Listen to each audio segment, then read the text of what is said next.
everyone, jumpa lagi sama aku. Kali ini kita berjumpa di YouTube ya. Aku mau membahas seputar apa sih yang harus dilakukan ketika jangkrik itu ditebar di dalam box. Nah, jangkrik yang sudah ditebar di dalam box itu yang pertama dilakukan sebelum proses penebaran, kalian harus menambahkan pur ayam ya teman-teman. Nah, pur ayamnya itu seperti ini. Ini itu cukup disawur-sawurkan gitu ya, dihambur-hamburkan gini gitu kalau jangkriknya masih kecil-kecil.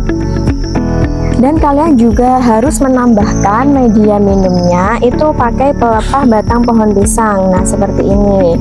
Nah, kalau ini pelepah batang pohon pisangnya udah mulai menipis ya sari-sarinya.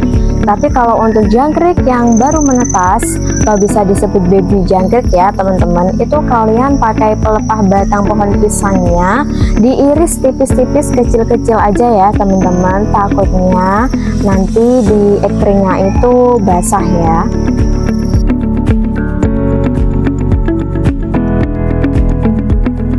Nah, dan untuk ngasih makannya itu setiap berapa hari sekali kak? Untuk ngasih makan jangkrik yang baru menetas itu setiap hari ya teman-teman.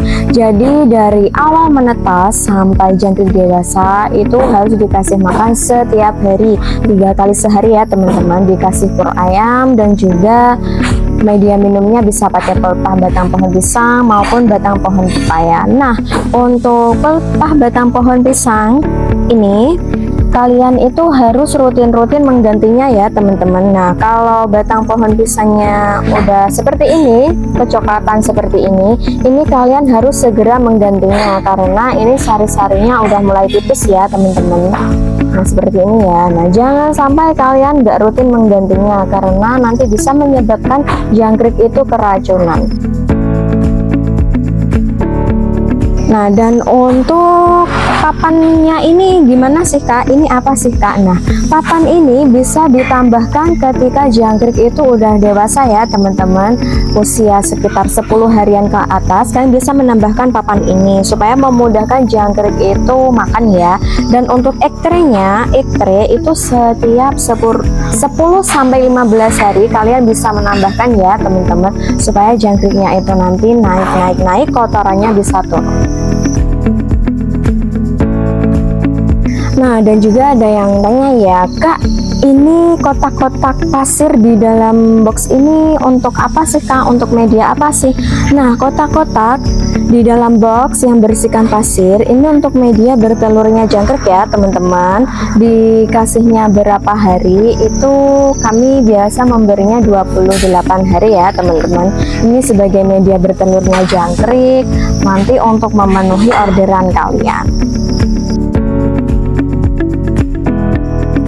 Dan ketika proses penebaran itu harus memperhatikan suhu juga nggak sih kak? Nah, untuk proses penebaran ya teman-teman sampai dewasa itu kalian harus tetap memperhatikan keadaan suhu yang stabil ya teman-teman, karena jangkrik itu nggak bisa kepanasan dan juga nggak bisa kedinginan.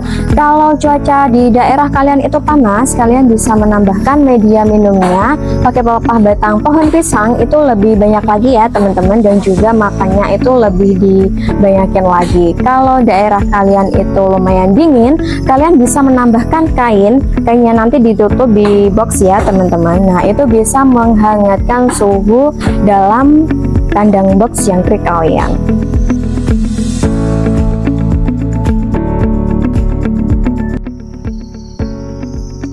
Dan suhu yang stabil itu dalam suhu berapa kak? Suhu yang stabil itu sekitar 28 sampai 30 derajat Celcius ya teman-teman.